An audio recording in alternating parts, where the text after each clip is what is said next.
Hello engineers, very warm welcome to Nimbus running powered by engineers academy.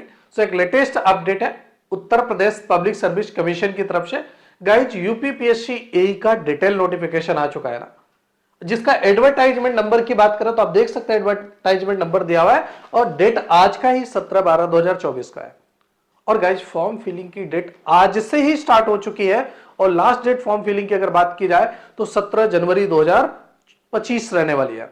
But form fill करने के बाद फी को submit करने का जो लास्ट डेट है वो 24 जनवरी 2025 तक रहने वाली है। बट फॉर्म फिलिंग प्रोसेस को तभी प्रोसीड कर पाओगे जब आप वन टाइम रजिस्ट्रेशन कर लोगे तब।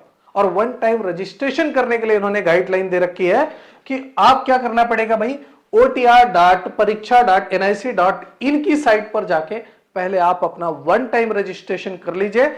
आपको एक रजिस्ट्रेशन आईडी डेवलप हो जाएगा और तभी आप यूपीपीएससी की साइट ऑफिशियल साइट पे जाके फॉर्म फिलिंग प्रोसेस को प्रोसीड कर पाओगे। अगर आप इस डिटेल नोटिफिकेशन को पढ़ोगे ना, फॉर्म फिलिंग के एक एक स्टेप के बारे में डिटेल में इस नोटिफिकेशन में लिखा गया है, जिसके लिए आप देख लीजिएगा ना। अगर मैं आगे बात करता हूं बेटा यहां पर, तो फॉर्म फिलिंग के लिए फी क्या रहने वाली है, एप्लीकेशन फी क्या रहने वाली है।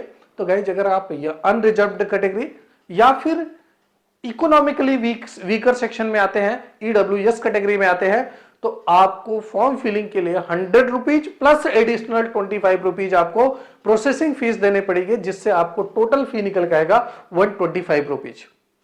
और अगर आप एससी या एसटी क्राइटेरिया कैटेगरी में बिलोंग करते हैं तो आपको 65 रुपीज, मतलब 40 प्लस 25 प्रोसेसिंग फीस मिला के 65 रुपीज जमा करना पड़ेगा। और अगर आप फिजिकल डिसेबल है तो उस केस में आपको ओनली 25 रुपीज मतलब प्रोसेसिंग फी पे करना पड़ेगा। और आप एक्स सर्विसमैन है तो आपको 65 रुपीज पे करना पड़ेगा। ये तो रही एप्लीकेशन फी के बारे में बात।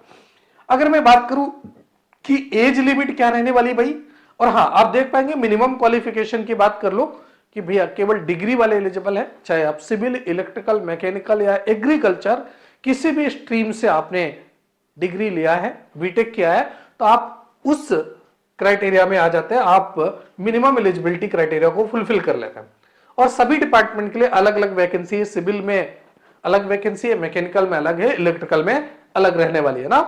टोटल नंबर ऑफ वैकेंसीज की बात कर लेता हूं, तो आप पहले देखिएगा एज क्राइटेरिया आपकी 21 ईयर से लेकर 40 ईयर तक होनी चाहिए। और आपके अपने कास्ट के अकॉर्डिंग आपको रिजर्वेशन मिलेगा। ओबीसी कैटेगरी में है तो आपको जो भी रिजर्वेशन प्रोवाइड किया जाता है वो प्रोवाइड किया जाएगा। एससी एसटी वालों को एज रिलैक्सेशन एज पर गाइडलाइन जो भी प्रोवाइड किया जाता था किया जाएगा। लेकिन अगर इन जनरल बात करें तो एज लिमिट, मिनिमम एज आपकी 21 ईयर और मैक्सिमम 40 ईयर से ज्यादा नहीं होनी चाहिए। और अगर बात करें आगे कि सर इनका डिटेल सिलेबस क्या रहने वाला है, डिटेल सिलेबस क्या रहने वाला है, तो गाइज डिटेल सिलेबस से पहले यह समझ लेते हैं कि पेपर का पैटर्न क्या रहने वाला है। तो गाइज पेपर पैटर्न के अगर बारे में बात करें तो आप यहां देख पाएंगे पेपर पैटर्न, दो पेपर होने वाले हैं ना, एक प्रथम प्रश्न पर first paper and second paper. First paper के बारे में बात करें तो आप यहां देख पाएंगे कि जनरल हिंदी से टोटल 25 क्वेश्चन पुटअप होंगे और ईच क्वेश्चन कैरी करेगा 3 मार्क्स ना, टोटल 75 मार्क्स के क्वेश्चन पुटअप होंगे। सिमिलरली आप जिस भी स्ट्रीम से आते हो ना, जो आपकी स्पेशलाइजेशन है सिविल, इलेक्ट्रिकल, मैकेनिकल या फिर एग्रीकल्चरल इंजीनियरिंग, तो आपके स्ट्रीम से 100 नंबर ऑफ क्वेश्चन पुटअप होंगे और ईच क्वेश्चन कैरी करेगा 3 मार्क्स। तो इसके अकॉर्डिंग 300 मार्क्स का आपका हो जाने वाला है टेक्निकल, मतलब 300 मार्क्स का टेक्निकल, 75 मार्क्स का जनरल हिंदी, टोटल मिला के 375 नंबर। और आपको जो टाइम पीरियड मिलने वाला है 2.5 घंटे का समय मिलने वाला है ना। पेपर नंबर सेकंड की बात करें तो जनरल स्टडी से 25 क्वेश्चन और ईच क्वेश्चन 25 नंबर कैरी करे, सॉरी 3 नंबर कैरी करेगा, इसके अकॉर्डिंग 75 नंबर हो जाएगा। और जिस भी स्ट्रीम से आप है ना उस स्ट्रीम से 100 क्वेश्चन पुटअप होंगे और 300 नंबर के टोटल आपको time period same similarly paper first जैसा मिलने वाला है। टोटल मार्क्स की अगर बात करें तो पेपर में टोटल मार्क्स जो मिलने वाले हैं आपको 850। कैसे सर, 375 यहां से मिल जाने वाले हैं, प्लस 100 नंबर का आपका क्या होने वाला है भाई, इंटरव्यू रहने वाला है।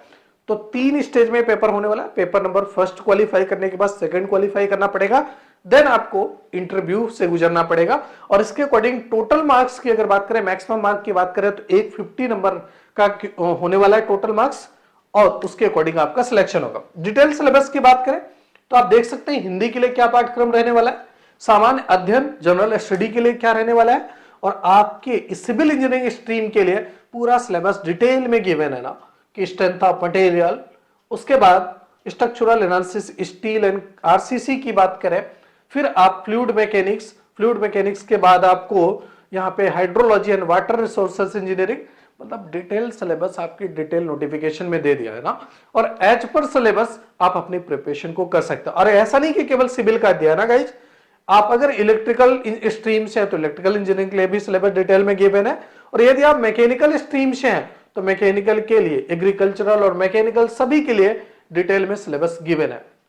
तो थैंक यू सो मच, बने रहिए निंबस लर्निंग के साथ, ऐसे ही आपको लेटेस्ट अपडेट मिलते रहेंगे। Again thank you so much. If you really like the video, please hit the like button, share the video, subscribe to our YouTube channel and press the bell icon for the latest updates. Thank you.